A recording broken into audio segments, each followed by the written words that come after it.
I stood in front of my walk-in closet, carefully placing silk blouses into my Rimowa suitcase. This business trip to San Francisco was crucial. It was for a major funding round that the future of my investment fund depended on. From behind my husband, Ethan Vance wrapped his arms around my waist. His chin rested on my shoulder, his voice as low and gentle as ever. "My darling Evelyn, you work too hard. You're only gone for a few days. Why so much luggage?" I managed a faint smile. The one I had believed for the past few years was the very picture of happiness. I have a lot of partners to meet. I can't exactly show up in jeans, can I? I know. He tightened his grip, pulling me closer. "It just breaks my heart to see you always pushing yourself like this. You could just be a beautiful lady of leisure at home and I'd take care of everything."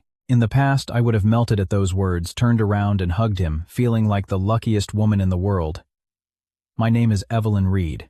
I'm the CEO of Helios Capital, a successful venture capital firm in New York City. To the outside world, I'm a cool, decisive career woman, but in front of Ethan, I became a softer version of myself. He was our company's director of projects, a position I had given him despite the whispers around the office. I did it because I believed in his abilities, and more importantly, in his love. I had always thought that my success was his success, that half of my achievements were thanks to his quiet support behind the scenes. But recently his sweet words no longer warmed my heart as they used to. A vague sense of unease had begun to bloom like a hairline crack on a flawless pane of glass, invisible to the naked eye but threatening to shatter at the slightest touch. "I'm going to take a shower. Could you double-check my schedule for me?" I gently unwound his arms, grabbed my pajamas, and went into the master bathroom. Soaking in the hot tub, I tried to wash away the fatigue and the nameless anxiety creeping into my mind. It's probably just stress from work, I told myself. Ethan loves me so much. What could possibly be wrong? When I came out of the bathroom, Ethan wasn't in the bedroom.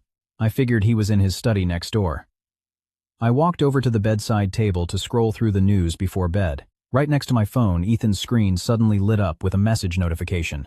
I never made a habit of snooping, but the single line of text on the lock screen froze me in place. The sender was Maya Kim. The message was only partially visible. "Ethan, the cramps are getting really bad. I'm scared. Maya Kim." My heart plummeted. I remembered her.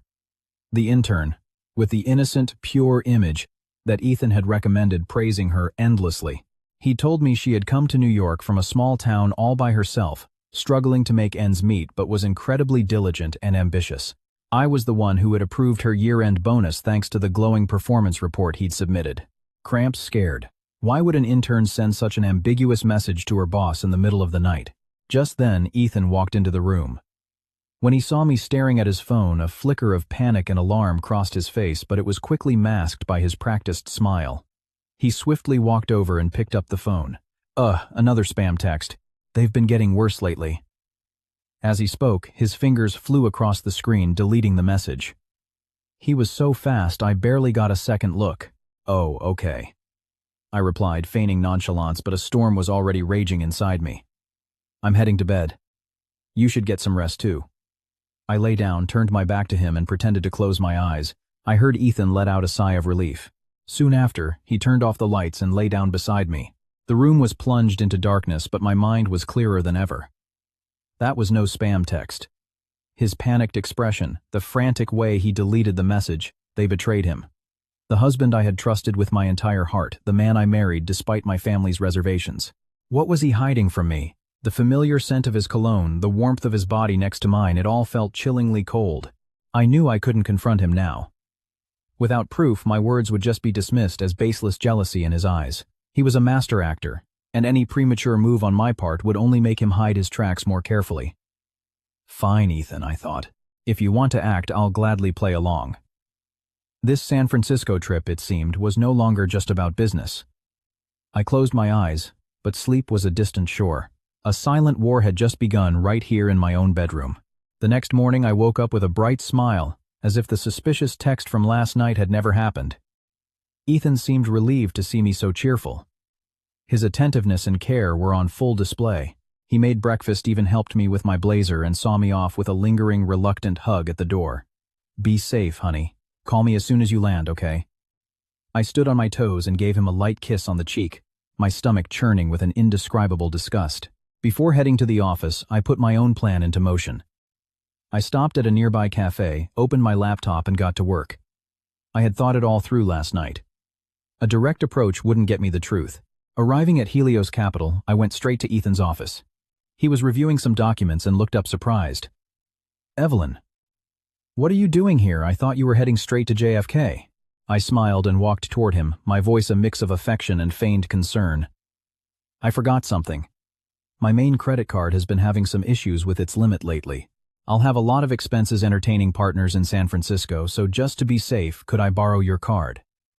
It was a perfectly normal request between a married couple, especially in a situation that demanded flexibility with large expenditures. Ethan hesitated for a split second, but seeing the trusting look on my face, he couldn't refuse. Refusing would only make him look more suspicious. "Of course, darling. What's mine is yours." He cheerfully took out his wallet and handed me his platinum credit card. Holding that card felt like holding the key to a terrible secret. I thanked him and said I had to rush to the airport. But I didn't go anywhere near the airport. I returned to my own office and locked the door. The first thing I did was call the bank's VIP customer service. Using the card information, I requested a reset of the online banking access credentials. As a long-standing VIP client, my request was processed swiftly. 5 minutes later, I was in. I took a deep breath, and, with a trembling hand, clicked on Transaction History. A long list appeared on the screen. I patiently scrolled through it, item by item. Everyday expenses like meals, shopping, and gas seemed normal. But my eyes stopped on the transactions from the last 3 months. There were numerous receipts from Yummy Mummy, one of New York's most exclusive high-end baby boutiques. Newborn clothes, imported formula, a stroller, a crib. The total ran into the tens of thousands of dollars. My heart felt like it was being squeezed in a vice. But that wasn't all. Next were the monthly recurring charges from the Park Avenue Women's Center, a premium OB/GYN clinic, and then the final devastating blow. A massive payment made just last week. The memo line was starkly clear. VIP birthing suite package. Maya Kim. Maya Kim. The name stabbed into my heart like a shard of ice. So last night's text about her stomach hurting wasn't a lie. It was labor pains. The man I loved, Ethan Vance, had used our money to take care of his mistress from the moment she got pregnant until the day she gave birth. The sheer audacity, the shamelessness of it all, was beyond my comprehension. Rage and pain surged through me, and I nearly smashed my computer. But I held back. Crying or breaking things would solve nothing. I had to be colder and more calculating than ever before. I immediately called my best friend and lawyer, Jessica Chen. "Jessica, I need your help." My voice trembled uncontrollably. On the other end, Jessica must have sensed something was wrong. "Evelyn, what's wrong? Where are you?" "I'm at the office." "Ethan," he cheated. "The mistress. She just had his baby." I told her everything I had just discovered. Jessica listened quietly without interrupting. When I finished, her voice was firm and rational. "Evelyn, listen to me. First, do not under any circumstances let him know that you know. You have the upper hand right now. Don't ruin it. Second, send me the address of that apartment in Brooklyn. He said he was renting out cheap to a poor student. I'll have someone check it out immediately." "Okay," I replied, my voice already regaining its composure. Jessica's call was like a lifeline pulling me out of the emotional abyss. "Good. So what about the San Francisco trip?" I looked out the window at the Manhattan skyline piercing the clouds. A cold smile spread across my lips. "Of course I'm going. This little play of his, I'm going to see it through to the very end." Love was dead. All that remained was calculation and revenge. I was going to show Ethan Vance just how cruelly the woman he dared to betray and underestimate could take back everything she had ever given him. Sitting in my office, I stared at the computer screen. An email from Jessica Chen had just arrived. The content was brief, but each word struck me like a hammer blow. "Evelyn, I had someone check. There's no registered lease for that Williamsburg apartment. Neighbors say a young pregnant woman moved in a few months ago. Ethan Vance has been seen coming and going frequently, especially at night." There was no room left for doubt. His fabricated story about renting to a poor student was nothing but a clumsy charade to blind me to turn my own property into a love nest for his mistress. How foolish did he think I was? I took a deep, shuddering breath. The cold air filled my lungs, steadying me. The tears wouldn't come. The pain was rapidly being replaced by fury and resolve. It was time for me to act. I couldn't let those two shameless people continue to live comfortably off my hard work and sacrifice. I called Jessica again. Jessica, thank you. It's just as I expected. What's your next move? Jessica's voice was laced with concern. Evelyn, don't do anything stupid. You have to think of yourself first, you hear me? I know, I answered, my voice as cold as ice. I'm not going to cause a scene or pull her hair. I want to catch them in the act. I want to leave him with absolutely no room for excuses. I explained my plan to Jessica. She was silent for a long moment, then sighed. All right, I'll have a pee. On standby for you. But you have to promise me no matter what you see, you keep your cool. Our goal is to gather evidence and make him pay the legal price. Got it. I got it. I've never felt so clear-headed in my life. After hanging up, I began to organize everything again. This charade of a business trip, I had to perform it perfectly. Around lunchtime, Ethan called. His voice was still as smooth as honey. Hey, darling. Have you had lunch? Don't skip it, okay? I'm having lunch with a partner right now, I lied without batting an eye. Oh, Ethan, my flight got pushed back to the afternoon. I think I'll be leaving around 4 p.m. Looks like I won't have time to swing by home. I deliberately told him this to give him ample time to act. If I left early, he might be on edge. But if I left late, he would think he had the entire afternoon free to attend to his important matters. Oh, that's a shame. I was going to pick you up and we could have grabbed a bite. A fake note of disappointment tinged his voice. All right, then. You take care of work. I'll come see you off at the airport this afternoon. Okay, honey. I hung up the phone and let out a sneer. His acting skills were improving by the day. But that was fine. The more perfect the performance, the more painful the fall when the curtain finally dropped. For the rest of the afternoon, I did nothing. I just sat quietly in my office planning my next steps. I reviewed all our joint and personal assets, insurance policies, and investment portfolios. When this war was over, I would make sure Ethan Vance couldn't take a single dime from me. He wanted to play dirty. He shouldn't blame me for being ruthless. Around 3 p.m., I left the office with the pre-packed suitcase. I didn't go home. I went straight to a cafe near JFK Airport, found a secluded corner, and waited. I waited for the decisive moment for the curtain to rise on this fraudulent play. At exactly 3:30 p.m., Ethan's familiar Audi pulled up in front of the cafe. He was still dressed in a sharp suit, his expression a perfect mask of affection and care. He opened the car door for me and took the suitcase from my hand. Every gesture was that of a perfect gentleman. Have you been waiting long? No, I just got here. I put on the smile I had practiced in the mirror all afternoon. On the way to JFK, he nagged me endlessly. Take care of yourself over there. Don't work too hard. If anything happens, call me right away. Don't try to handle it all by yourself. I leaned my head on his shoulder and nodded obediently. I know. Inside, I was frozen. Did he say these same tender words to Maya Kim? Did he whisper these sweet nothings to her while she carried his child? The thought made me sick. He made me sick, and I was sick of myself for being fooled by this charade for years. The car stopped at the departures terminal. Ethan got the suitcase from the trunk and walked inside with me. He escorted me all the way to the security checkpoint, as if to make sure I was really leaving. In front of the security line, he pulled me into a long, tight hug. I'll miss you, he whispered in my ear. I closed my eyes, suppressing the roiling hatred in my chest. I hugged him back deliberately, making my voice sound choked up. Me too. You take care of yourself while I'm gone, okay? All right, you silly girl. He chuckled, softly released me, and gave me a gentle push forward. Go on, you'll be late. I turned and walked away with my suitcase. I didn't dare look back. If I met his eyes for even one more second, I was afraid I would explode right then and there. I walked straight toward the security line and blended into the bustling crowd. I could feel Ethan's gaze still on my back. I made a loop around the check-in counters and quickly slipped into a restroom. Standing in front of the mirror, I saw my reflection. My eyes were red, but not from sadness, from rage. I took a deep breath and regained my composure. 5 minutes later, I came out, but I didn't go to security. I took a different hallway down to the arrivals level. Everything was going according to plan. I took out my phone and called Jessica. I'm on my way now. Has the P. I started tracking his car. Yes. Jessica's voice was firm and reliable. He just left the airport and is heading toward Brooklyn. Good. Stay on him. I'm heading there right now. I hung up, went outside, and hailed a cab.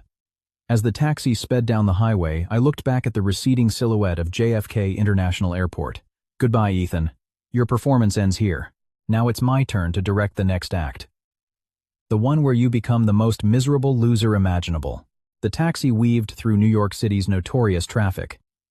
I sat in the back, clutching my phone, my eyes glued to the location tracking app shared by Jessica's PI. The red dot representing Ethan's car was moving with purpose. He had no intention of returning to our home. He was heading straight for that luxury apartment complex in Williamsburg, just as I'd expected. Can you please go a little faster, driver? I urged, my heart racing. I couldn't afford to miss a single detail. When my taxi arrived at the destination, I had the driver park in an inconspicuous spot across the street from the main entrance. From here, I had a clear view of all the comings and goings. I could see the PI's car already parked discreetly nearby. Everything was in place. I waited. Each second felt like a century. I wasn't sure what I was waiting for, or perhaps what I was afraid to face. Even though I had prepared myself as the truth was about to unfold before my eyes, my heart still pounded relentlessly. It was the pain of betrayal, a quiet, persistent ache. About 15 minutes later, I saw Ethan rush out of the building's lobby.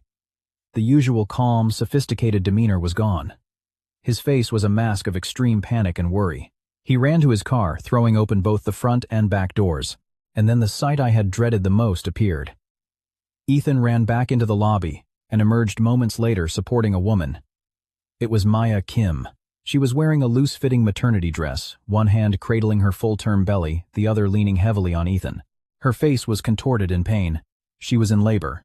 Ethan carefully helped her into the back seat, meticulously fastened her seatbelt, then leaned in to whisper something in her ear. That gentle, concerned look. I used to think it was reserved only for me. I was wrong. He could offer that tenderness to any woman carrying his child. Witnessing this scene with my own eyes, my world completely shattered. There were no more illusions, not a single shred of hope left. Love, marriage, home, everything I had painstakingly built over the years was now nothing but a ridiculous farce. Ethan quickly got into the driver's seat, and the Audi sped away. I immediately called the PI. Follow them. Yes, Miss Reed. They're heading toward the Park Avenue Women's Center. The Park Avenue Women's Center. The very name from the credit card statement. Behind my back, he had perfectly arranged everything to welcome his illegitimate child into the world. Driver, please take me to the Park Avenue Women's Center. My voice was tight-choked. On the way there, I didn't cry. It was as if my tears had already run dry, leaving only a bone-deep emptiness and a seething hatred. I had given him the benefit of the doubt. I had tried to fool myself into thinking it might all be a misunderstanding, but it wasn't. It was all real. The raw, brutal truth. My husband, the man I had loved with all my heart, had sent me off on a business trip, only to immediately take his mistress to give birth to their child. Ethan, you are truly something else, I thought. You've succeeded in making me the most pathetic fool in the world. But you forgot one thing. Once this fool wakes up from her dream, she becomes more terrifying than anything you could ever imagine. The Park Avenue Women's Center was one of the most expensive private hospitals in New York. Unlike the noisy, crowded public hospitals, this place was as quiet and luxurious as a five-star hotel. Ethan had likely chosen it to provide the best care for Maya and their child, and to avoid prying eyes. But he never would have dreamed that the one person he wanted to avoid most would be standing right here. I paid the taxi and got out. I didn't rush in. I stood in a quiet corner outside, watching Ethan bustle about, handling Maya's admission. He scurried between the reception desk and the waiting area, his forehead glistening with sweat, but his eyes were filled with a mixture of anticipation and happiness. A kind of happiness I had never once seen from him. A short while later, a nurse brought a wheelchair and took Maya toward the delivery room. Ethan immediately rushed to her side, holding her hand tightly, constantly leaning over to soothe her. Don't be scared, honey. I'm here. It'll be over soon. We'll get to meet our baby. Ethan, it hurts so much. Maya sobbed, her voice frail and pitiful. I know. Just hang in there a little longer. You can do this. He gently wiped the sweat from her forehead, his eyes filled with love and pity. I stood just a few feet away from them, an invisible ghost witnessing every scene of their heart-wrenching melodrama. My heart no longer ached. It had already turned to stone. So this was the real Ethan when he was in love. With me, it was probably all about utility and calculation from the very beginning. I took a deep breath, composed myself, and slowly stepped out from the shadows. I said nothing, just stood there with my arms crossed, sweeping a cold gaze over the two of them. The first person to see me was Ethan. As he looked up and our eyes met, the smile on his face instantly froze. The tenderness and love in his eyes vanished, replaced by sheer shock, terror, and disbelief. Evelyn, he stammered, his voice barely a whisper. What are you doing here? Aren't you supposed to be on a plane? His face turned as white as a sheet, his eyes staring at me as if he'd seen a ghost. Maya, seeing Ethan's reaction, turned her head. When she saw me, her body went rigid, and she seemed to forget her pain for a moment. The frail, pitiful expression on her face was replaced by fear and guilt. I curled the corner of my lip into a faint smile, but it was as sharp as a razor's edge. Why, Ethan, are you surprised? I spoke, my voice strangely, clear and calm, echoing in the quiet hallway. Did my being here spoil your happy moment? Ethan snapped out of his stupor as if waking from a nightmare. He hastily let go of Maya's hand and stumbled toward me, his expression a mess of confusion. Evelyn, listen to me. It's not what you think. This is...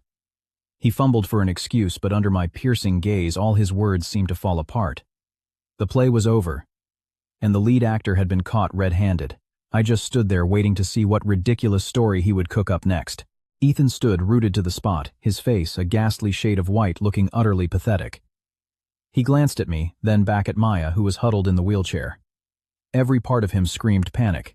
Evelyn, let me explain, he stammered, reaching for my hand. This is Maya. She's a distant cousin of mine.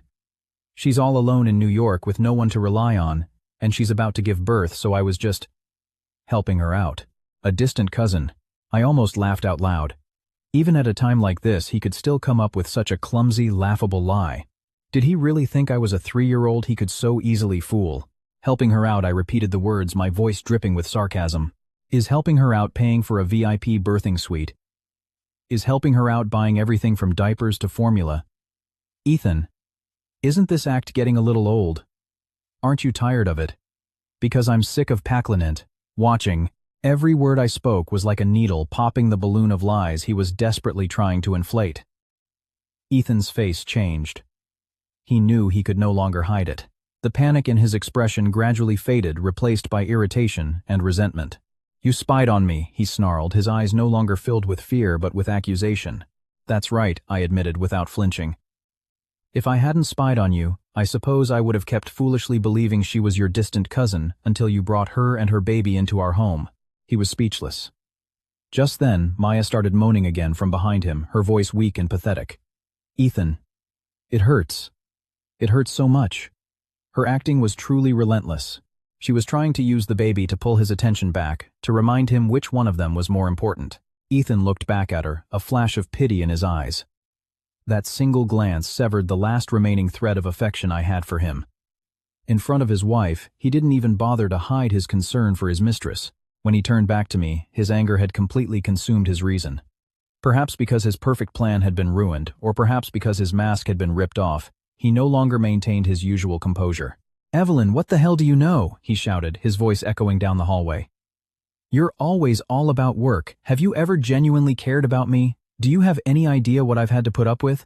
I stared at him, my eyes as cold as ice. Put up with? What right do you have to say those words? The one who's been putting up with things is me. I put up with your deceit, and I put up with you using my money to support your mistress. You say I don't care about you, I let out a bitter laugh. If I didn't care, do you think that director position you're sitting in just fell from the sky? The car you drive, the loft you live in, is there a single thing that isn't mine? Ethan, you're nothing but a thankless, backstabbing parasite. My words were a lit match to the powder keg of his fragile ego. He had grown accustomed to a life of being propped up by me, a life of effortless luxury. Now that I had ruthlessly exposed him, he completely lost control. Shut up, he screamed. And in a moment of pure madness, he raised his hand. A sharp cracking sound echoed through the hall, and for an instant, everything seemed to stop. My left cheek burned with a searing hot pain. I could taste the metallic tang of blood in my mouth. Ethan had hit me. My husband, the man I once loved with all my heart, the one I had defied everyone to be with, had just struck me in a public place in front of his mistress. I didn't cry. I didn't scream. I just slowly lifted my head and looked him straight in the eye. There was no regret in his, only rage and the ugly triumph of a weak man who had just successfully fought back. That slap wasn't just physical pain. It shattered everything. Love, respect, memories, hope. It all crumbled into dust. From this moment on, between me and Ethan Vance, there was only hatred. The air around us seemed to freeze after Ethan's slap. Even Maya stopped her, groaning her eyes wide as she stared at the scene before her. Perhaps even she hadn't expected Ethan to dare lay a hand on me. My cheek throbbed, but the physical pain was nothing compared to the glacial coldness in my heart. Unflinching, I quietly met Ethan's enraged, flushed face. My reaction seemed to be outside his expectations. He probably thought I would break down, cry, and scream like other women. But I was not other women. Slowly I raised my hand, not to touch my swelling cheek, but to pull my phone from my purse. I switched to the front-facing camera and calmly held it up. Click. The sound of the shutter was crisp and clear. I took a picture of my face, the red imprint of his 5 fingers stark against my pale skin. Then I turned the camera around to capture the entire scene, a still stunned Ethan and Maya clutching her belly in the wheelchair. A perfect record of betrayal and assault. Ethan stared at me, dumbfounded by my actions. What are you doing? I lowered the phone, put it back in my purse, and smiled. It was a smile colder and more distant than any I had ever shown him. What am I doing? I said, my voice clear, each word seeming to etch itself into the air. I'm gathering evidence for the divorce proceedings. You're finished, Ethan. After saying my piece, I didn't spare him or his mistress another glance. I turned and walked away, my steps firm and resolute. The sound of my heels clicking on the marble floor was like the cold, determined beat of a war drum signaling the beginning of the battle. From behind me, I heard Ethan calling my name, his voice a confused mix of anger and fear. But I didn't look back. The bridge behind me had completely burned down. The only way now was forward. Stepping out of the hospital, I took a deep breath of the humid New York summer air. I didn't go home and I didn't go back to the office. I hailed a cab and gave the driver the address of Jessica Chen's law firm. It was only when I was inside the car that I allowed my body to tremble. But it wasn't from fear. It was from rage that had been suppressed to its absolute limit. I was wrong.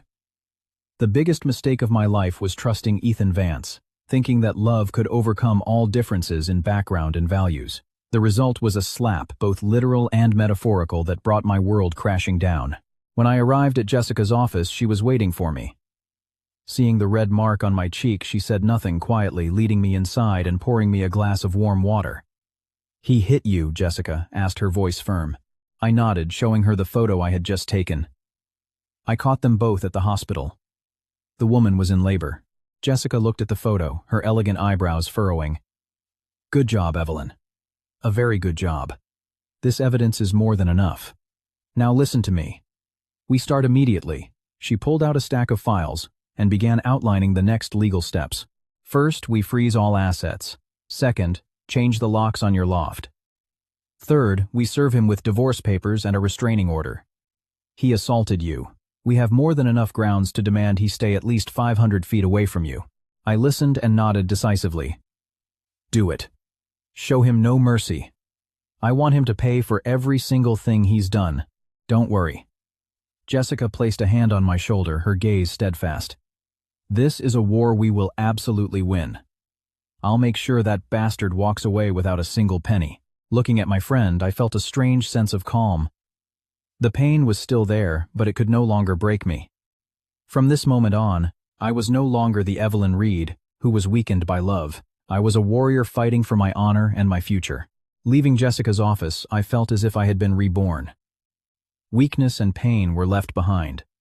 All that remained within me was determination and a cold, hard resolve. Ethan wanted to see this through to the end. I would show him what hell looked like. The first thing I did when I got in the car was call my assistant Maria Garcia, smart, efficient, and fiercely loyal. "Maria, I have instructions for you," I said, my voice devoid of emotion. "Contact the finance department and our banks immediately.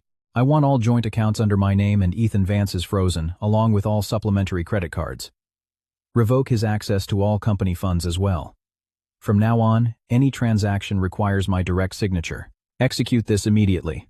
"Yes, Miss Reed," Maria replied from the other end without a single question. She knew that once I made a decision, it was final. I hung up and dialed the next number. This time, it was the security and management company for our luxury Soho building. Hello, this is Evelyn Reed, owner of Penthouse B. I need you to send someone over this afternoon to replace all the lock systems and update the security. From this point on, I will be the only one with access. Please remove Ethan Vance from the resident list. Understood, Miss Reed. Request received. My last call was to a professional moving company. I need to book a packing and removal service. Please go to Penthouse B at the Soho Royal and pack up all personal belongings of a man named Ethan Vance in the master bedroom and the study. Clothes, shoes, books, personal items, everything. Please pack them carefully into boxes and move them to a public storage facility on the south side. I'll text you the exact address later. I will cover all costs. With all the arrangements made, I drove toward the Soho Royal. I didn't want to confront them. I just wanted to supervise from a distance, ensuring everything went according to my will. When I arrived, the security company's team was already at work. They professionally installed new locks and reset the key codes. In less than an hour, the magnificent penthouse was completely under my sole control. Next, the moving company team arrived. They worked quickly and efficiently. The designer shirts I had bought him, the gleaming leather shoes, his favorite books, all of it was mercilessly packed into boxes. I watched the scene unfold from my car across the street, not a ripple of emotion in my heart. They were once tokens of my love. Now they were just inanimate objects that needed to be purged from my life. I remembered the clothes and belongings his mother had left in the guest room during her visits from her small town.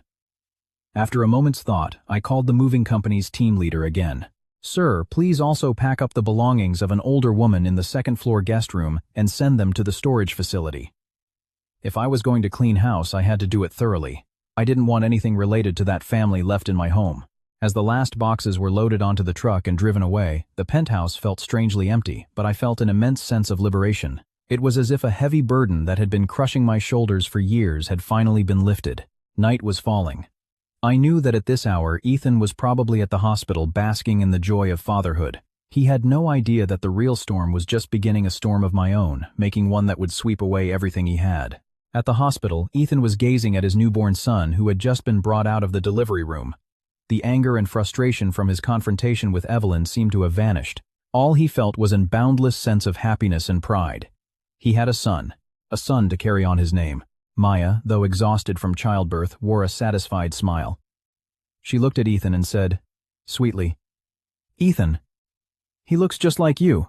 "Of course he does," Ethan laughed, kissing her forehead. "He's going to be as smart and handsome as his dad when he grows up." As he was lost in a beautiful dream of a future with his money, and his son, a nurse walked in with the hospital bill. "Mr. Vance, please settle the remaining balance at the billing office." "Yes, of course. I'll be right there," Ethan replied cheerfully. He thought to himself how thoughtful it was of Evelyn to have prepaid such a large amount. He confidently took out the platinum card, the one Evelyn always gave him, and headed to the billing office. "Sir, this card is being declined," the clerk said after swiping it several times. "What do you mean, declined?" Ethan frowned. "Try it again. That card has an incredibly high limit. I've tried multiple times. The system says the card has been suspended." Suspended, Ethan was stunned. He quickly pulled out another card, also a supplementary card from Evelyn's account. The result was the same. "This one is suspended too, sir." A sense of foreboding crept into Ethan's heart. He hastily opened his banking app, but he couldn't log in. The system notified him that his account had been deactivated. Just then, his mother, who had rushed up from her small town, arrived. The moment she saw her grandson, she was overcome with joy. "Oh, my grandson, he's the spitting image of his father. He'll carry on our family line." But her joy was short-lived. Ethan had to break the news that he was now completely broke. Upon hearing this, his mother nearly fainted, then began spewing curses at Evelyn, that vile woman. A barren hen, who's jealous of everyone else. With no other choice, Ethan had to use his mother's meager savings to pay the hospital bill. He decided to take Maya and the baby straight to their Soho loft. He figured that no matter how angry Evelyn was, it was still their home and she couldn't just kick him out. Besides, he thought maybe seeing such a beautiful baby would soften her heart. But when the taxi, carrying the three of them, and all their luggage arrived at the gates of the Soho Royal, Ethan was met with another shock. The security guard stopped the car. "I'm sorry, Mr. Vance. You are no longer a resident of this building, so you cannot enter." "What are you talking about?" Ethan roared in fury. I am the husband of Evelyn Reed, the owner of Penthouse B. I'm sorry, sir. Miss Reed has requested your removal from the resident list. We are just following protocol. Ethan couldn't believe his ears. He jumped out of the car and ran to the main entrance, frantically ringing the intercom and screaming Evelyn's name. But all he got in return was a chilling silence. He tried to open the door with his fingerprint, but the system registered an error. The locks had been changed.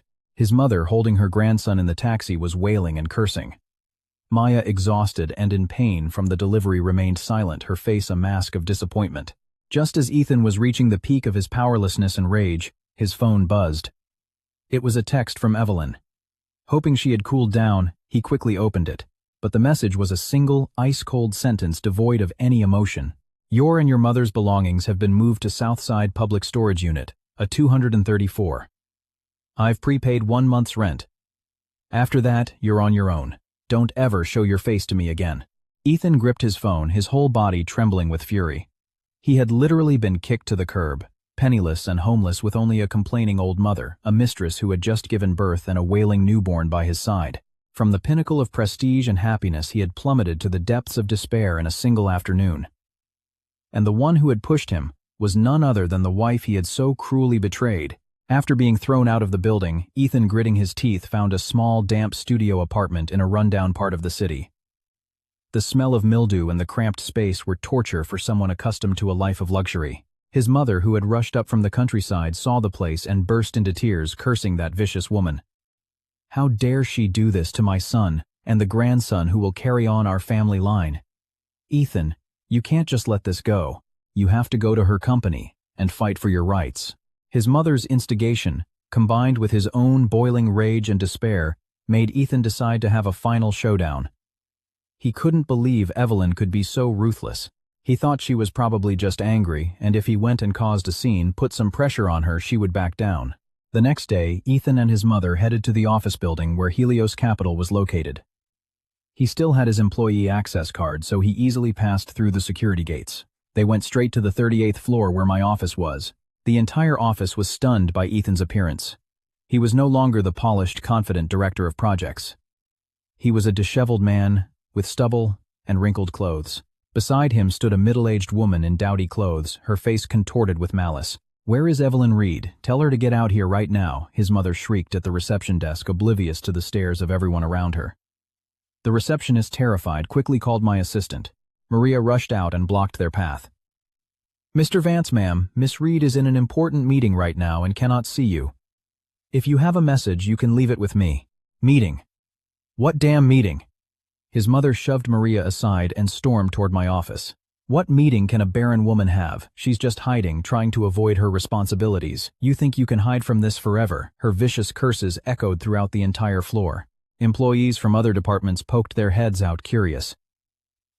Ethan, far from stopping, his mother stood by with a grim satisfaction, as if this was his way of shaming me. My office door burst open, but it wasn't me who came out. It was 2 tall security guards. "You two need to leave now," one of them said coldly. "This is a place of business, not a place to cause a disturbance. You dare try to kick me out." His mother's eyes widened in fury. "Do you know who I am? I am Evelyn Reed's mother-in-law. We don't care who you are. Miss Reed has given instructions. Anyone causing a disturbance without permission is to be removed." With that, the guards moved to escort them out. It was then that Ethan finally shouted in a rage-filled voice, "Evelyn, come out. What are you doing hiding in there? How can you do this to your husband and your mother-in-law? Are you even human?" He was trying to win the sympathy of the onlookers, but only silence came from my office. Just then, a man in a sharp suit approached them. He was an associate from Jessica Chen's law firm. He calmly handed a file to Ethan. "Mr. Vance, I am legal counsel for Miss Evelyn Reed. This is a divorce petition with attached evidence of your adultery and domestic violence. And this is a court-issued restraining order. From this moment on, if you come within 500 feet of Miss Reed, we will immediately report you to the police." Ethan stared blankly at the documents in his hand. Divorce petition, evidence of adultery, assault restraining order. Evelyn had moved far faster and more ruthlessly than he could have ever imagined. All his escape routes were cut off. His mother, not understanding what was happening, saw her son falter and became even more hysterical. Divorce. What damn divorce? There are no divorces in this family. If my son did anything wrong, it's all because of that disrespectful bitch. It's because she couldn't have a child that my son had to find a way to have one. Outside, isn't that right? Please leave the security guards, said their patience worn thin. One grabbed Ethan, the other his mother, and in front of dozens of employees, they were mercilessly dragged away. Like a cornered animal, Ethan and his mother were consumed by humiliation, rage, and powerlessness. Ethan's last desperate cry echoed behind them. Evelyn, you win. Just you wait, I'm not going to let you get away with this. The elevator doors closed, and silence returned to the floor. From behind the translucent glass of my office, I watched the whole spectacle with a cold smile. Ethan, what do you think you can do to me now? This game was your loss the moment you laid a hand on me. Humiliated and thrown out of the company, Ethan and his mother returned to the shabby studio apartment. The shock of the divorce petition and the restraining order had completely broken him. He collapsed onto the creaky bed, clutching his head. Everything had happened too fast, too cruelly. He had underestimated Evelyn. She wasn't the gentle kitten he could control at will. She was a fierce tigress who, once provoked, would mercilessly tear her opponent to shreds. His mother, after a long session of cursing, was exhausted and started to cry. Oh, my miserable life. I worked so hard to put my son through college, thought he'd made it, and now look at this mess. That vicious woman is determined to destroy our family. Ethan was silent, his mind in a turmoil. No money, no home, and now no job. Evelyn had blocked everything, leaving him literally penniless. What was he supposed to do now? Go back to his small town? He couldn't. He couldn't bear the thought of returning as a failure, a laughingstock for the whole town, after once being a successful director of projects. In his moment of despair, the cry of a newborn came from the next room. Maya was struggling to soothe the baby. That cry was like a flash of lightning in Ethan's mind. That's right. He still had one last weapon. A weapon that Evelyn could never have a son. He shot up and went into Maya's room. Seeing the tiny, red-faced infant in her arms, a powerful surge of hope rose within him. Mom, stop crying, he said to his mother, his voice firm. We haven't lost yet. We have him. He pointed at the baby. His mother looked at her grandson through tear-filled eyes, and a realization seemed to dawn on her. That's right. We have a grandson to carry on the family line. He's a Vance. Ethan took the baby in his arms. Feeling the weight of this small life, he knew this wasn't just a son. It was his last trump card. Evelyn couldn't have children. That was her fatal weakness. No matter how rich or powerful she was in the eyes of people like his mother, she was an incomplete woman. No matter how modern society became the preference for a male heir, was still deeply ingrained. She wants a divorce. Fine, Ethan said, his voice now calm and calculating. But she's going to have to compensate us. This child is my son. Even if we divorce as his wife, she has a responsibility to provide for his upbringing. We'll demand an enormous amount of child support. Enough for the three of us to live in luxury for the rest of our lives. His mother's eyes lit up at his words. That's right, we have to get it. That woman has so much money. What's a little for her own grandson? She should be grateful my son gave her a chance to be a mother in name, since she can't be one for real. Maya, sitting on the bed, listened to their conversation, her heart filled with hope. She didn't care about the divorce. She only cared about the money. If Ethan could get a huge sum from Evelyn, her and her son's future would be secure. And so in that cramped, damp studio apartment, three people with their own selfish motives found a common goal. They pinned all their hopes on the newborn baby. They believed this child was the golden key to wealth and their ultimate weapon against Evelyn Reed. Ethan hired a cheap lawyer and began drafting his demands for the divorce trial. He not only demanded child support but also shamelessly demanded a 50% split of the assets, claiming he had made significant contributions to the company's growth. He believed that with his son on his side he had a winning hand. He swore he would make Evelyn regret ever treating him this way. A few weeks later, our first divorce mediation hearing took place. I walked into the courtroom looking calm and composed. Beside me was Jessica Chen, looking even sharper and more confident than I did. Across from us sat Ethan. He had tried to clean up his appearance, wearing the most decent suit he owned. Beside him were his mother and a lawyer who looked conspicuously inexperienced. The mediation began.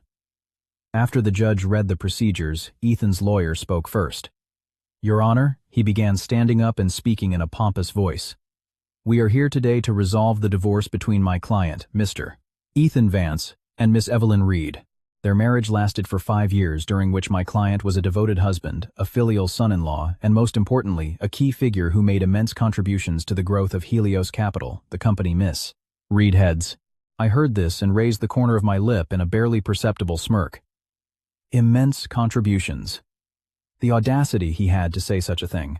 The lawyer continued to paint Ethan as a competent and virtuous man. Mr. Vance, with his strategic vision and outstanding business acumen, personally secured projects worth tens of millions of dollars, bringing enormous profits to the company. He sacrificed his time and effort, dedicating everything to their joint enterprise. It is no exaggeration to say that half of the wealth Miss Reed possesses today is the result of my client's blood, sweat, and tears. Ethan nodded, pretending to agree, even putting on a humble expression. His mother sat up straighter, looking at me with a triumphant gleam in her eyes. But then the lawyer changed his tone, his voice now filled with pity. In return for such sacrifice, Miss Evelyn Reed was a cold, work-obsessed wife who failed to fulfill her most basic duty as a woman. This created an irreparable rift in their marriage. And at the height of the conflict, she ruthlessly threw her husband and mother-in-law out of their home and froze all their assets, putting my client in extreme distress. He paused for dramatic effect, glanced around the courtroom, and then delivered his final demand. For these reasons, we request the court to rule as follows. First, grant the divorce. Second, regarding the division of assets, we request that 50% of all assets under Miss Evelyn Reed's name, including the Soho Loft luxury vehicles, bank deposits, and a 50% stake in Helios Capital, be awarded to my client. This is just compensation for his dedication. As soon as the demand was made, a hush fell over the courtroom. Even the judge frowned at the sheer audacity of it. Beside me, Jessica remained composed, a faint smile playing on her lips. Ethan's lawyer sat down, looking as if he had already won. Ethan looked at me, his eyes a mixture of challenge and triumph. He thought he could get what he wanted by belittling me and inflating his own contributions. He thought that for the sake of my reputation, I would quietly settle and give him a portion of my wealth. He was wrong. In this game, I would not yield a single inch. After Ethan's lawyer finished his statement, the judge turned to our side. The respondent may now speak. Jessica rose elegantly. She didn't rush to rebut, but instead offered a polite smile to the opposing counsel. Your Honor and esteemed colleague, she began, her voice clear, distinct, and powerful. We have just heard a very touching modern-day fairy tale about a dedicated and competent husband. However, fairy tales are usually not real, and the truth of this case is quite the opposite. Ethan and his lawyer frowned. Jessica continued. The plaintiff's side claims that Mr. Vance made immense contributions and secured tens of millions of dollars in projects. We are very curious about these so-called contributions, and so we have prepared some documents. She signaled to her assistant. A thick file was handed to the judge and to Ethan's side. Your Honor, this is a financial report and performance evaluation of all projects at Helios Capital over the last 3 years, audited by an independent accounting firm. Jessica pointed to the file. I would ask Your Honor and the plaintiff's counsel to turn to page 15, which summarizes the performance of projects directly managed by Director of Projects Ethan Vance. Ethan hastily flipped to page 15, and the color immediately drained from his face. Jessica didn't give him time to process, raising her voice. According to the report, over the past 3 years, Mr. Vance was in charge of a total of 5 investment projects. The result: 3 of those projects incurred massive losses, costing the company over $50 million. The other 2 barely broke even, but their operational costs were 30% higher than average. The tens of millions of dollars in projects my colleague mentioned simply do not exist. On the contrary, Mr. Vance's projects were a drain on the company, whose losses had to be covered by profits from other departments. A murmur went through the courtroom. Ethan's lawyer, pale-faced, stammered, This data has been fabricated. Fabricated, Jessica laughed coldly. Counselor, this report was audited by one of the Big Four accounting firms. If you wish to claim fabrication, we would be more than happy to call their representative as a witness. Or are you suggesting your client is so brilliant he can deceive an international auditing system? The lawyer was speechless. Ethan had his head bowed, his entire body trembling with rage and humiliation. Jessica didn't stop there. And as for Mr. Vance's so-called dedication and sacrifice, we have something to clarify on that as well. My client, Miss Evelyn Reed, is indeed a woman dedicated to her work, but it is precisely because of her hard work that Mr. Vance was able to enjoy a luxurious lifestyle he could never have dreamed of on his own. She submitted another stack of documents. These are the transaction records from all bank accounts and credit cards provided by Miss Reed to Mr. Vance over the past 5 years. Cars, designer clothes, extravagant vacations, meals at expensive restaurants, all expenses were covered solely by my client. So what exactly is this sacrifice, Mr. Vance speaks of the sacrifice of his time to enjoy spending his wife's money. At this point, Ethan could no longer sit still. He shot up from his seat and pointed a finger at Jessica. You shut your damn mouth. Mr. Vance, please be seated, the judge ordered, banging his gavel to maintain order. Ethan was forced to sit back down, but his glare toward Jessica and me was murderous. Jessica smiled and delivered the final blow. And finally, Your Honor, regarding the demand for a 50% split of assets. This demand has absolutely no legal basis, because all the assets listed by the plaintiff, the loft, the cars, the company shares are Miss Evelyn Reed's separate property acquired before the marriage, and we have legally notarized documents to prove it. Under current law, Mr. Vance has no right to a single penny of these assets. A dead silence fell over the courtroom. Jessica's declaration was like a thunderbolt to Ethan and his mother. They were completely stunned, unable to believe what they had just heard. Their plan to use his contributions to claim a share of the assets had been utterly demolished in the very first round.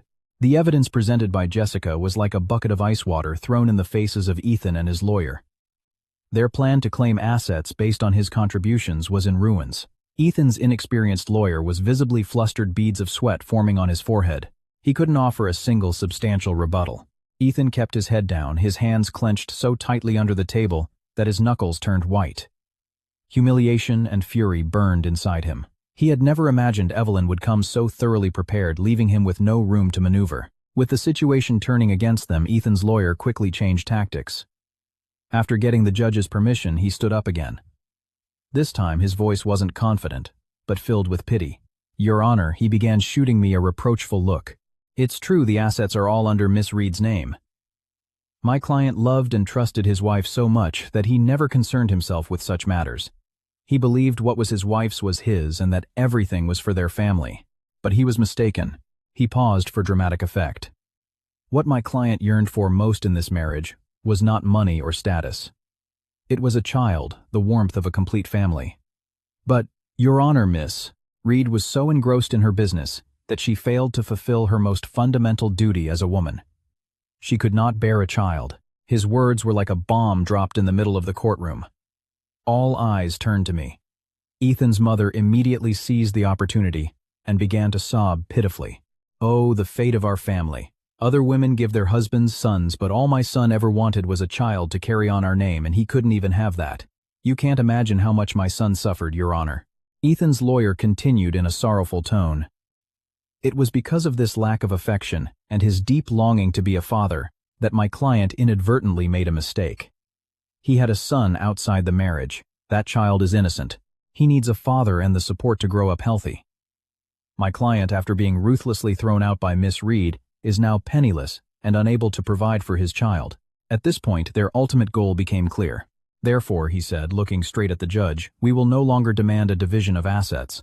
Instead, we demand that Miss Evelyn Reed, as his former wife, assume the financial responsibility for her husband's out-of-wedlock child. To secure the child's future, we demand a one-time alimony and child support payment of $5 million. This is a responsibility Miss Reed must fulfill, and compensation for the pain my client has suffered. $5 million. The amount caused another stir in the courtroom. This was no longer about child support. It was blatant extortion. They were using a child to try and squeeze a fortune out of me. Ethan raised his head and looked at me with defiant eyes. He believed this was his final trump card. He believed that for the sake of my reputation due to public pressure, and because of the stigma of being a barren woman, I would be forced to accept his demand. He was trying to deliver a fatal blow, using his son getting both money and a chance to publicly humiliate me. I remained seated, my expression unchanged. I glanced at Jessica, who was looking at me. A sharp glint appeared in her eyes. That's right, Ethan. This is the moment I've been waiting for. You've walked right into the trap I set for you. The most entertaining part of this play is just about to begin. The shameless demands and accusations from Ethan's side filled the courtroom with a tense silence. Everyone was waiting for my reaction. They probably expected me to be furious, to argue, to feel humiliated, but I did none of those things. Jessica stood up. There was no trace of anger on her face. Instead, she wore a magnanimous smile. Your Honor, she said, her voice surprisingly calm. We fully understand the feelings of Mr. Vance and his family. The desire to have a child to carry on the family name is a legitimate one. Jessica's words left Ethan and his lawyer looking stunned. They probably hadn't expected us to concede their logic so easily. Jessica continued in an even more empathetic tone. My client, Miss Evelyn Reed, is also a compassionate woman. Although Mr. Vance committed a grave transgression during their marriage, she believes the child is entirely innocent and deserves the best possible future. Hearing this, Ethan's mother stopped her sobbing, a look of smug triumph spreading across her face. Ethan also puffed out his chest, thinking I had caved to public pressure and was ready to surrender. Therefore, Jessica said, looking directly at Ethan regarding the demand for child support, my client is in complete agreement. At these words, Ethan's side could hardly believe their ears. She agrees. Just like that. My client not only agrees to the $5 million child support payment, Jessica continued, each word she uttered more astonishing than the last, but she is also willing to establish a $10 million trust fund for the child, to ensure he lives a prosperous life until he comes of age. $10 million. The figure was far beyond Ethan's wildest dreams. He was dumbfounded, an unmistakable glint of greed flashing in his eyes. His mother nearly jumped for joy. They thought they had won. They thought they had found my weakness, but they celebrated too soon. After dangling the juicy bait, Jessica slowly delivered the decisive blow. However, she said, still smiling, though her eyes had turned razor sharp, to ensure this substantial sum of money goes to the correct recipient, and to protect the child's legal rights and future, we have one small request, which is a perfectly standard legal procedure. She paused, looking straight into Ethan's expectant eyes. We request a court-ordered DNA test to confirm the paternity between Mr. Vance and the child. This is a necessary step to complete the legal process for establishing the trust fund and to ensure everything is transparent and conducted according to the law. The moment she said it, the air in the courtroom froze. Ethan, who had been lost in a fantasy of $10 million, burst out laughing at the request. He looked at Jessica and me with a mixture of contempt and pity. A DNA test, he said, his voice full of arrogance. Of course. I completely agree. I was worried you wouldn't have the guts to ask. Go ahead, do it. Let's show the whole world that I am this child's father. I wonder what face Miss Reed will have to show people then. He thought this was a golden opportunity to humiliate me once again. He believed the DNA test results would be irrefutable proof of his masculinity and my failure. Without a moment's hesitation, he immediately agreed to our request. His lawyer also nodded vigorously. Your Honor, we fully consent to the test. The judge looked at me. Seeing that Jessica and I remained composed, he nodded. Very well. The court approves the request for a DNA test. The results will be announced at the next hearing. The judge banged his gavel. The session was over. Ethan and his mother left the courtroom with triumphant expressions. They believed victory was already in their grasp. They were dreaming of $10 million and the humiliation I was about to face. I watched them go, a small smile playing on my lips. Ethan, you are so naive. You have no idea that your own confidence and arrogance have just pushed you to the brink of your own destruction.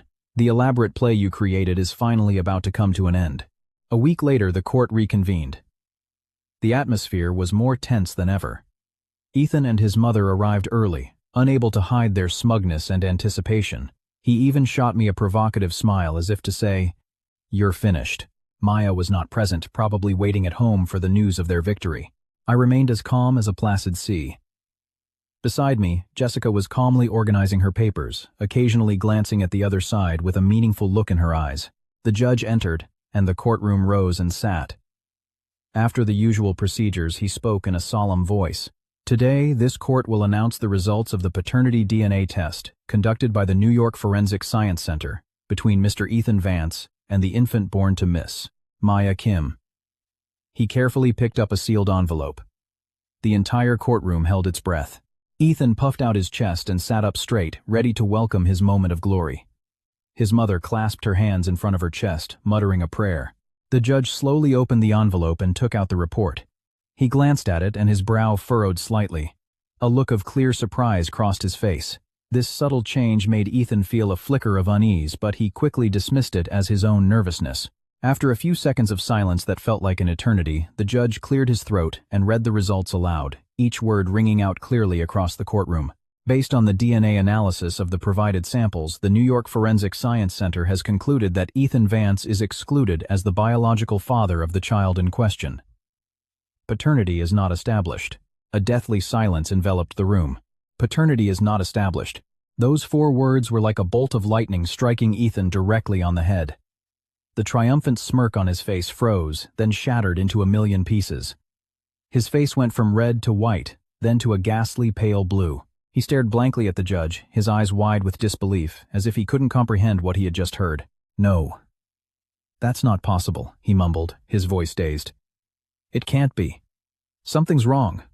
There must be a mistake." His mother, sitting beside him, was equally petrified. She didn't understand what was happening. She shook her son's arm violently. "Ethan, what is the judge saying? It's a mistake, right? He's my grandson." The courtroom erupted in whispers. All eyes were on Ethan, a mixture of curiosity, pity, and ridicule. "Order." The judge slammed his gavel down hard. He looked at Ethan with a stern gaze. "This is an official report from a forensic institution, complete with signatures and seals. There can be no mistake." "Mr. Vance, did you hear me clearly?" Ethan heard nothing. His ears were ringing, and the world around him seemed to be spinning and collapsing. He had bet everything on this son he so desperately wanted. He had used the child as a weapon to confront me, to blackmail me, to humiliate me. But now that weapon had turned around and pierced him through the heart. The child wasn't his son. So what was he? A cuckold who had been raising another man's child. A fool whose woman had been with another man. This truth was far more brutal than me freezing his assets, more humiliating than being kicked out of his home. It completely destroyed his pride, his very manhood. He had lost everything. His wife, his home, his money, his job. And now even the son he was so proud of was not his own. He slumped back in his chair, his body limp as if all his bones had dissolved. He looked at me. There was no more defiance in his eyes, only panic, despair, and an extreme seething hatred. I just watched him, my face a blank mask. For the first time during the trial, the corners of my lips curved into a smile of victory. "Ethan, this is the price for your betrayal and your stupidity." The trial ended in chaos. Ethan nearly went berserk, screaming that the results were fabricated, that I had bribed the lab. But in the face of the clear red seal and the signature from the forensic institution, all his accusations were meaningless. He and his mother were dragged out of the courtroom by the bailiffs, a pathetic sight. Jessica and I calmly left. "Well, that was quite the soap opera," Jessica remarked wryly. "I've never seen a plaintiff dig his own grave so spectacularly in a divorce case." I just gave a faint smile. He was just too arrogant and too greedy. I knew Ethan wouldn't let it go. He would go find Maya and demand the truth. And I was looking forward to their next performance. Sure enough, as soon as he left the courthouse, Ethan didn't go back to the studio. He hailed a cab and went straight to where Maya was. He was no longer capable of reason. Rage and humiliation had turned him into a beast. He kicked the door of the small apartment open. Maya was feeding the baby, and jumped in terror at the sight of Ethan's ferocious expression. "Ethan, why are you back so soon? Did everything go well?" "Go well," Ethan snarled, his eyes bloodshot. He pulled the DNA test result from his pocket and threw it in her face. "Read this. Look at what you've done." With trembling hands, Maya picked up the paper. When she read the words, "Paternity is not established," all the color drained from her face. How is this possible?" "There must be a mistake," she stammered, but the terror in her eyes betrayed her. "A mistake?" Ethan grabbed her shoulders and shook her violently. "You're still going to say it's a mistake? Tell me, whose bastard is this? Tell me." Under Ethan's violence, Maya was terrified. She burst into tears. I don't know. I really don't know." "You don't know?" Ethan's rage intensified. He squeezed her shoulders until she thought her bones would break. "You slept with him, and you don't know whose kid it is. Do you take me for an idiot?" Faced with his interrogation and violence, Maya finally broke down, sobbing as she confessed everything. "Yes. I wasn't sure. I didn't know if it was your baby or his." "His? Who is he?" "My ex-boyfriend," Maya cried. "He was rich, but his family was against me. Around the time we broke up, I met you. You were so good to me, and when I found out your wife was a wealthy CEO, I thought there would be a future if I was with you. A calculated performance. "So you were still seeing him while you were with me?" Ethan asked, his voice trembling with fury. Maya nodded, weeping hysterically. "I'm sorry. When I found out I was pregnant, I didn't know whose it was. But your mother wanted a grandson so badly, she said she would give me everything if I gave her a son. And you seemed so close to getting your wife's assets. I took a gamble. I never thought it would turn out like this." "Shut up," Ethan screamed, shoving her roughly onto the bed. He stood there panting, feeling as if all the strength had been drained from his body. He was nothing but a pawn in her chess game. He was just the backup plan, the fool who was raising another man's child. The sweet love, the pitiful vulnerability, it was all an act. She had never truly loved him. She only loved the money and status he could potentially bring her. Ethan started to laugh, a wild, desolate sound. He was laughing at his own stupidity. He had abandoned his brilliant, wealthy wife, who had given him everything, all for a cunning, manipulative woman, and in exchange for a bitter deception, he had lost it all. Their twisted love story had finally reached its end in the most naked and miserable truth. The truth revealed in court was the final blow that completely destroyed Ethan. He sat there like a hollowed-out statue staring blankly into space. All his plans and hopes had vanished like smoke. He hadn't just failed. He had become the most pathetic laughingstock. The judge banged his gavel, pulling him back to reality. He looked at Ethan with a stern, yet slightly pitying gaze, and delivered the final verdict. Having reviewed the entire record, the evidence, and the statements of the parties, this court rules as follows. The courtroom was silent. Article 1. The divorce petition between the plaintiff, Mr. Ethan Vance, and the respondent, Miss Evelyn Reed, is granted. As of today, their marital relationship is officially terminated. Ethan had no reaction. The divorce he had once seen as his path to freedom and wealth was now just a bitter reality. The judge continued, his tone unchanged. Article 2. Regarding the division of assets. All high-value assets, including the real estate vehicles and company shares, are legally recognized as Miss Evelyn Reed's premarital separate property. Therefore, the plaintiff's request for a 50% division of assets is entirely denied. Mr. Vance is not entitled to any share of these assets. Ethan's mother, sitting in the back, nearly fainted. Despite all her curses and tears, she couldn't believe her son wasn't getting a single penny. Her dream of becoming a wealthy mother-in-law living in a Soho loft and riding in luxury cars had been completely shattered. But the worst was yet to come. Article 3, the judge said, looking directly at Ethan, his voice particularly stern. Based on the evidence submitted by the respondent, including injury photographs and hospital security footage, this court finds that Mr. Ethan Vance did commit an act of domestic violence against Miss Evelyn Reed. This is a serious, unlawful act that has caused the victim both physical and psychological suffering. Ethan flinched and looked up, a flicker of fear in his eyes. Therefore, the court orders Mr. Ethan Vance to pay Miss Evelyn Reed the sum of $500,000 in compensation for emotional distress. This amount is to be paid within 30 days of this judgment taking effect. $500,000. The amount was the final hammer blow that crushed Ethan. Not only was he not getting any money, but he now had to pay a huge sum in damages. For a man who was now penniless, $500,000 was an astronomical figure. "No, I object," Ethan shot up, screaming like a madman. "I don't have any money. Where am I supposed to get the money to pay that? She took everything from me. She's trying to kill me." Order, the judge slammed his gavel. "You have the right to appeal within 15 days. Failure to comply with the judgment will result in legal consequences. This court is adjourned." The judge rose and left, leaving behind a broken Ethan and a buzzing courtroom. He had lost everything: his wife, his home, his car, his money, his job. Even the son he was so proud of was not his own blood, and now he was saddled with a massive debt. From a luxurious director of projects, he had become a penniless laughingstock buried in debt. Jessica and I calmly walked out of the courtroom. As we passed Ethan, I didn't even look at him.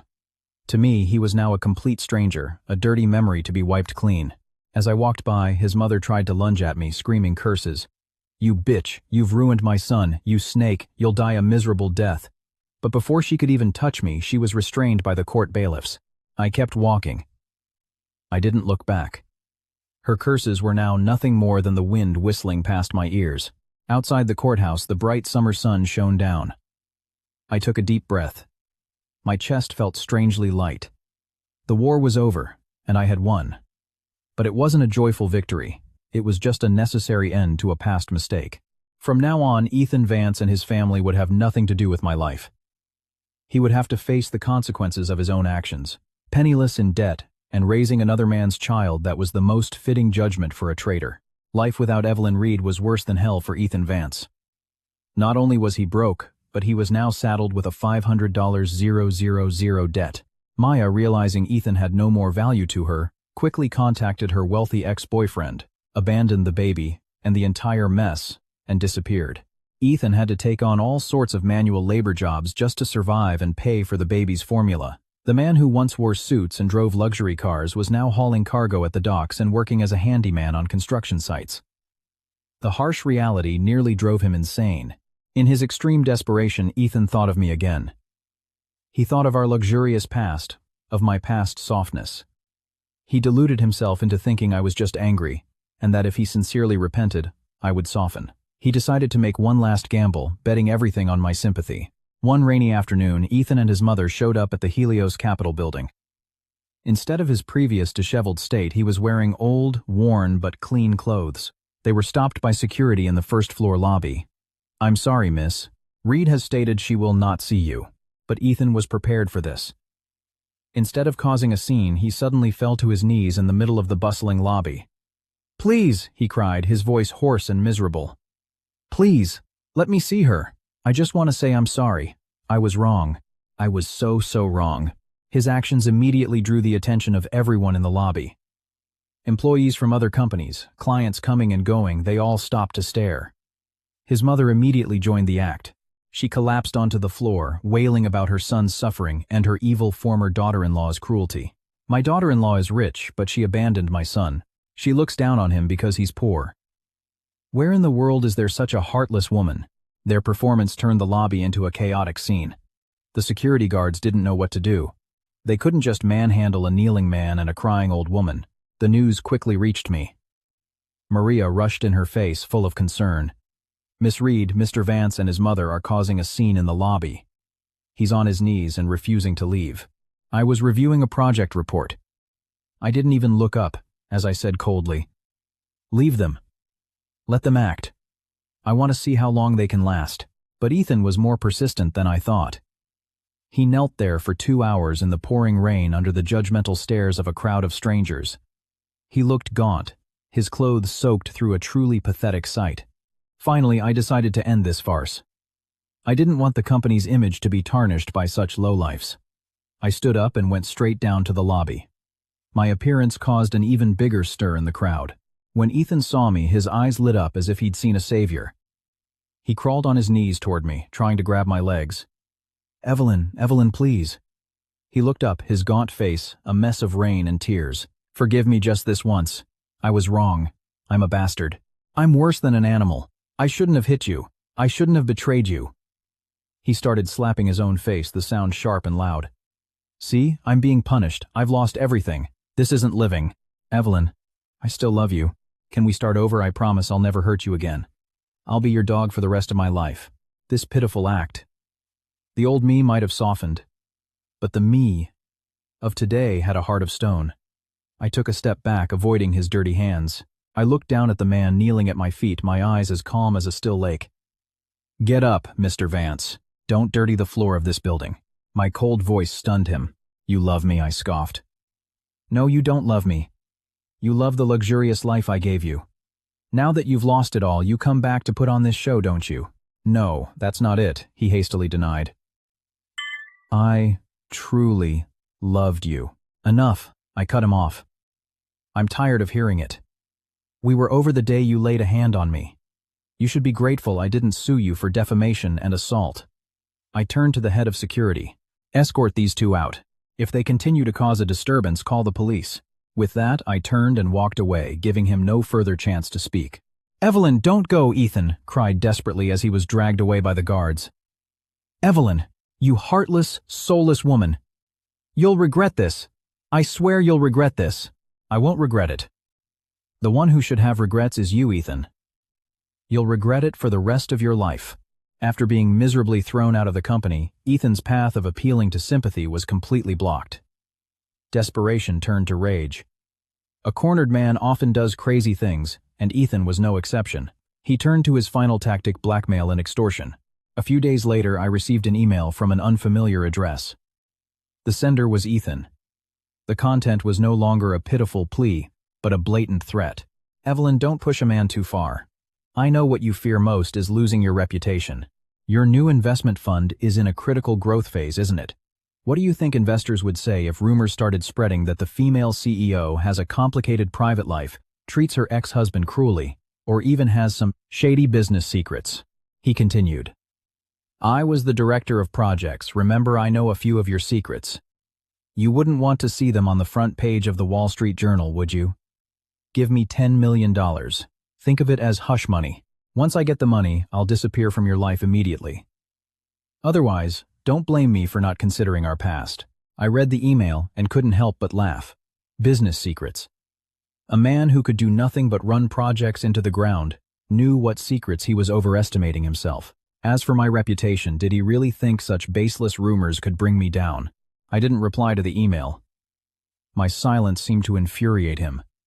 The next day, he sent another one. This time, it was attached with what he considered evidence of a few old project proposals that he had deliberately misinterpreted. This is just the beginning, Evelyn. I'm giving you 3 days to think about it. If I don't see $10 million in my account in 3 days, these documents will be sent to every major news outlet in New York. I knew I had to end this farce once and for all. I couldn't let a leech like Ethan continue to cling to my life. I arranged to meet him at a quiet cafe.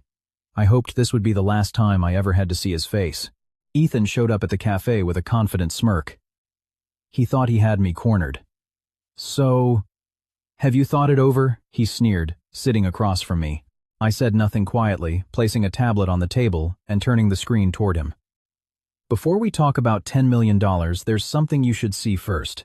A video was playing on the screen. It was the security camera footage from the hospital that day. The video clearly showed Ethan screaming, cursing, and ruthlessly striking me, captured from every angle. The color instantly drained from Ethan's face. Where did you get this? You don't need to know, I replied coldly. All you need to know is that if this video goes to the police, you'll be charged with felony assault.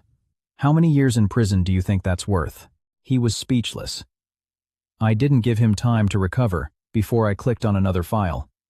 This time, it was an audio recording. All right, Mom, let her go on her business trip. It's the perfect chance to take Maya to the hospital. By the time she gets back, it'll all be over. Then we can slowly figure out a way to take over the company and kick her out. She's just a woman and she can't even have kids. Without a son, she's bound to lose everything eventually. It was the voice of Ethan talking to his mother.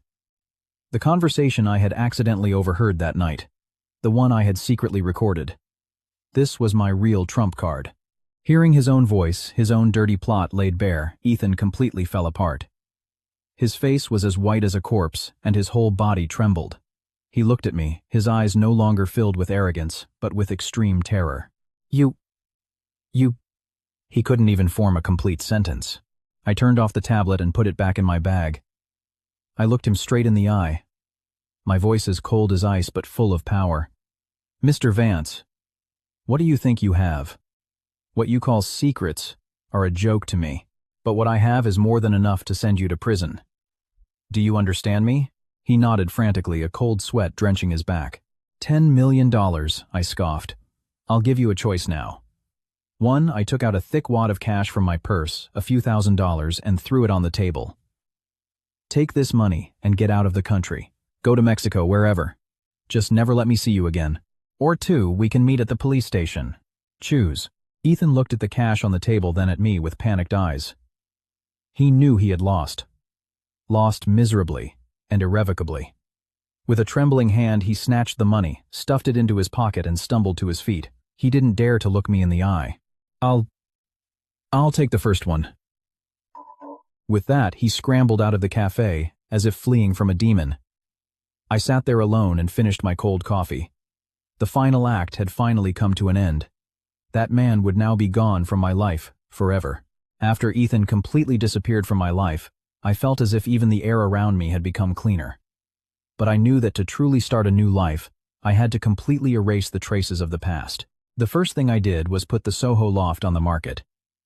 The place was beautiful, and held the care of my parents' design, but it was also filled with too many painful memories. Every corner reminded me of Ethan, of the fake happiness I once believed in.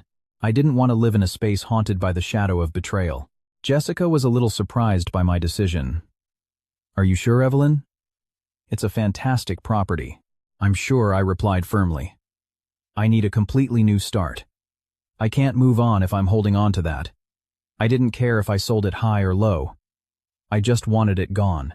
Thanks to its prime location and luxurious design, the loft found a new owner quickly. The day I signed the contract, I felt no regret, only an immense sense of liberation, as if I had shed a heavy shell that had been weighing me down for years. Next, I decided to undertake a major reform at Helios Capital. The incident with Ethan, the director of projects, revealed a loophole in our company's personnel management and performance evaluation systems. I would not allow a similar incident to happen again. I convened an emergency meeting with all executives and department heads. When I walked into the conference room, people seemed a little surprised. I had delegated a lot of work to my deputies due to personal matters recently. Some had started spreading rumors that I had lost my edge because of my family issues, that my position was shaky.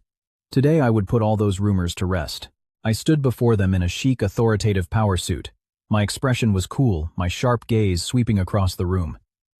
"Good morning, everyone," I began, my voice strong and clear. "I've called this meeting not to dwell on the past. The past should be left behind. Today we are going to talk about the future of Helios Capital." I announced a completely new growth strategy, an ambitious, bold plan targeting the high-tech investment sector and the global market. I analyzed the potential risks and execution roadmap in depth. Every number, chart, and point I made was sharp, logical, and persuasive. The conference room was silent, everyone listening intently. Their initial surprise gradually turned into admiration. They were seeing a completely different Evelyn Reed, not a woman suffering from personal turmoil, but a queen of the business world full of wisdom, courage, and determination. To execute this strategy, I continued, we need an efficient and clean organization. Therefore, effective today, I am completely restructuring the performance evaluation and KPI system for all levels. From junior staff to department heads, every position will be re-evaluated based on actual ability and results. Those who perform well will be promoted and rewarded. Those who cannot meet the requirements, please leave. Helios Capital is not a place for freeloaders. My firm declaration made a few people who were slacking turn pale, but the majority looked excited. They saw a new future and new opportunities for the company and for themselves. After the meeting ended with unanimous approval and high morale, I stood alone in the conference room looking out at the magnificent New York skyline through the large glass windows. The storm had passed. The ashes of a failed marriage hadn't buried me. They had allowed me to be reborn stronger and more resilient. The past was purged, and the future lay wide open before me. And I, Evelyn Reed, was ready to conquer it. 6 months passed in the blink of an eye. The humid New York summer gave way to a gentle autumn. My life after the terrible storm finally found its peace. I no longer lived in the Soho loft. I had resolutely sold it, along with its tainted memories. I now lived in a penthouse in the heart of the city with a panoramic view of the glittering skyline. It was smaller, but it was entirely mine with no trace of the past. I woke up at 6 a.m. every day, not because of work pressure, but for an hour of yoga. I learned to breathe deeply and find my inner calm. My yoga instructor said my aura had changed. It was no longer a sharp defensiveness, but a calm, innate strength. Work at Helios Capital was on a vibrant track after the major reforms. The bold projects I had initially proposed were met with considerable doubt, but they were now generating huge profits, silencing all speculation and cementing my unshakable position. I no longer needed to strive to prove anything. My abilities and results were the most powerful answer. On weekends, I no longer buried myself in work. I spent time with my parents eating warm, home-cooked meals and listening to their rambling stories. Seeing me completely free from the shadow of my failed marriage, they were finally at ease. My father, who had spent his life in the business world, patted my shoulder and said, "My daughter has finally become a true adult." This afternoon, I met Jessica at a quiet tea house. My best friend was still as sharp and energetic as ever. "Look at you," Jessica said, taking a sip of tea and scanning me from head to toe. "A woman is truly most beautiful when she belongs to no one. This aura, even I'm falling for you." I burst out laughing. "Stop teasing me. I just feel more at ease." "It's not just at ease," Jessica said, her eyes sincere. It's freedom. In the past, no matter how strong you were, there was always an invisible shackle in your eyes named Ethan Vance. You always had to consider his feelings to protect his ego. But now you live only for yourself. The you right now is the real you, Evelyn. I quietly pondered her words. She was right. I used to live for love, for a man who wasn't worthy. I had put on the shackles myself. Exhausted myself. Now that the shackles were off, I realized how vast and blue the world outside was. Thank you, Jessica. I couldn't have gotten through all this so easily without you. What's with the thank you between us? Jessica laughed. Seeing you live well is the best reward for me. So, has any man caught our CEO's eye lately? I shook my head. I haven't thought about it. For now, I just want to enjoy this single life. Love was no longer the most important thing to me. It was fine to be without it. I had learned to give myself happiness. I didn't need to rely on anyone to be whole. We chatted for a long time. The soft afternoon sun streamed through the window, bathing everything in a golden light. I watched the people bustling on the street, feeling a strange sense of peace. The storm had truly passed. All that was left was a clear sky and a new life waiting for me. My life continued on this peaceful trajectory. I focused on my work, on self-care, and on the people I loved. The name Ethan Vance and the memories associated with him were like an old object tossed into a corner of my mind, collecting a thick layer of dust. It wasn't that I deliberately tried to forget. I simply no longer cared. He was less than a stranger to me. Then one day at a dinner for business leaders, I overheard a story. The speaker was an old partner, Mr. Wang. He was talking with a few others about the troublesome son of the chairman of a large real estate group. You haven't heard Chairman Jin's son has been dealing with a bit of a headache lately, Mr. Wang said, lowering his voice, his expression intrigued. Turns out the young mistress he was keeping on the side was messing around with some other gigolo, and even had his kid. The truth only came out after the baby was born. Young Master Jin was so furious he had his men beat the gigolo half to death. Standing nearby, I paused, my wine glass in hand. The story sounded vaguely familiar. Someone else asked curiously, "Really? Who was this gigolo with such a death wish?" "I heard he used to be quite something," Mr. Wang continued, his voice full of contempt. "Was a director or something at his ex-wife's company. But the fool cheated, got kicked out by his wife, with nothing. When he ran out of money, he tried to get a payday from young Master Jin's mistress, and ended up thinking another man's child was his own. He's a laughingstock for the whole world." Although Mr. Wang didn't mention any names, I knew the man they were talking about was Ethan Vance. Ex-wife is a CEO, cheating, left penniless, mistaken another man's child for his own. All the details matched perfectly. So that's what happened. After I exposed everything, Maya was found out by her real lover, the real estate scion. And poor cuckolded Ethan became the target of his wrath. I could imagine what Ethan must have gone through. Beatings, humiliation, and threats to never speak of it again. I felt neither satisfaction nor pity. Only a strange sense of calm. It was the ending he deserved. You reap what you sow. Karma is a bitch. He had used violence on me, and now he was paid back with violence from another. This cycle was started by him, and he had to bear the consequences himself. I quietly turned and walked out onto the balcony. The cool New York night breeze washed over me. I took a sip of wine. The bitter taste spread across my tongue. A few days later, I got a call from Jessica. "Evelyn, did you hear about Ethan?" "I did," I replied calmly. "You knew?" Jessica laughed. "A friend in the police department told me.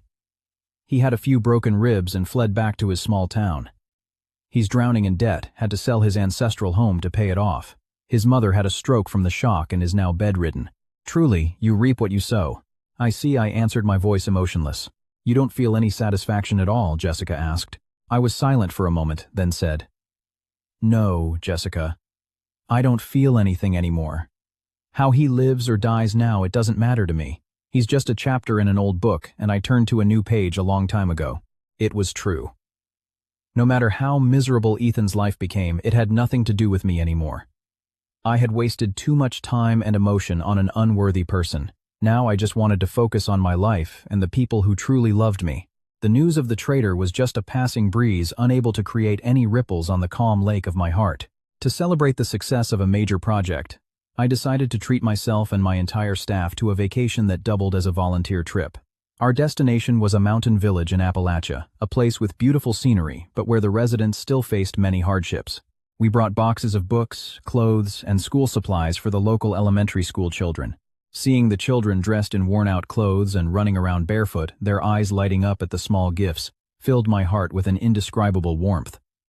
Sometimes happiness was this simple. While everyone was playing games and handing out gifts, I noticed a little girl huddled in a corner of the schoolyard. Her face was pale and beads of sweat dotted her forehead. I rushed over and placed my hand on her forehead. She was burning up, suffering from a high fever. "Are you okay?" I asked with concern. The girl just shook her head, her eyes full of fear. The teacher said the nearest clinic was too far away and the roads were treacherous. As I stood there unsure what to do, a man walked out of the school's small infirmary.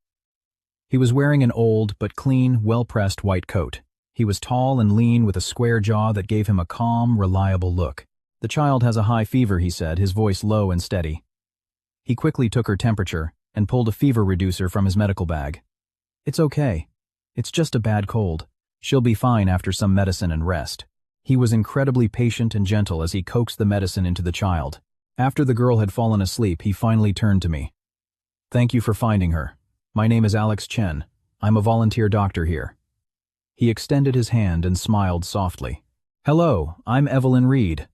I shook his hand. His palm was warm and firm. "Are you the doctor here?" "Only on weekends," he explained. "On weekdays I work at a state hospital. The medical facilities here are so poor, so I come to help whenever I can." I looked at him, a deep sense of respect welling up inside me. In a society so full of competition and calculation, there were still people like him willing to dedicate their time and effort to such simple, meaningful work. He was completely different from the men I usually met, the ones in sharp suits who only spoke of grand ambitions. "That's truly admirable," I said sincerely. Alex just smiled. "It's nothing. There's joy in helping others too. Just like you and your group. The gifts you brought are a great source of happiness for these children." We talked for a while longer. He told me about the lives of the people here, the difficulties they faced. I told him about my work, the investment projects I was leading. We came from completely different worlds, but we found a common ground in our outlook on life and our human values. When my group was ready to leave, Alex walked me to the gate. "It was a pleasure meeting you, Evelyn. I hope we'll have a chance to meet again." "Me too, Dr. Chen." The car started to move. Through the window, I saw him still standing there waving. A warm, gentle feeling spread through my heart. I didn't know if we would ever really meet again, but this chance encounter was like a cool breeze breathing new life into my own. It wasn't love at first sight, nor was it a passionate thrill. It was just a quiet beginning, a faint ray of hope that somewhere in the world a good man and an equal genuine relationship might be waiting for me. Maybe I was ready to open my heart again. After returning to New York from the volunteer trip, I threw myself back into work with renewed energy. The impoverished mountain village, the innocent children, and the doctor named Alex Chen, these images would occasionally surface in my mind, reminding me that there were many meaningful things in this life, beyond profit margins and numbers. I didn't contact Alex, and he didn't contact me. We were like two straight lines that had intersected at one point, and then continued on our separate paths. But I knew that our meeting had left an indelible mark on me. One evening after a long day's work, I was alone in my penthouse office at the top of the building. I didn't turn on the lights, letting the glow from the city's skyscrapers stream in. It was a fantastical view. This penthouse, this position I stood in, was the result of years of relentless effort. I poured myself a glass of wine and slowly walked out onto the balcony. The night breeze was cool and refreshing. Looking down, the car lights flowed like a river of fireflies and colorful billboards flickered. The New York night was truly beautiful, an arrogant and powerful kind of beauty. I once thought that standing here with Ethan looking at the empire we had built together was my happiness. I once thought that a man's love was the most peaceful harbor in my life. I was wrong. True happiness doesn't come from a man or from a marriage. It comes from one's own worth. It comes from the freedom to be myself without seeking anyone's approval, to chase my own dreams and to control my own life. The downfall of my marriage to Ethan had hurt me, but it had also taught me a priceless lesson. It made me realize that the only person I could ever truly rely on was myself. Inner strength, financial independence, and mental autonomy, these were the most precious assets that no one could ever take away from me. The storm had passed. The ashes of the past hadn't buried me. On the contrary, like a phoenix, I had risen from them stronger and more radiant than ever. I took a sip of wine. The bittersweet taste spread across my palate. I no longer felt bitterness or hatred. Now my heart was filled only with peace and a steadfast belief in the future. Maybe one day I would love again. Maybe it would be Alex Chen, or maybe it would be another worthy man. But whether I did or not, it no longer mattered, because I knew that I could live a whole and happy life all by myself. I smiled, a genuine smile that came from the depths of my heart. I looked up at the star-filled night sky and felt as if I could embrace the entire world. Evelyn Reed, you don't need a king to be a queen. You already have your own kingdom, and you deserve the very best the world has to offer.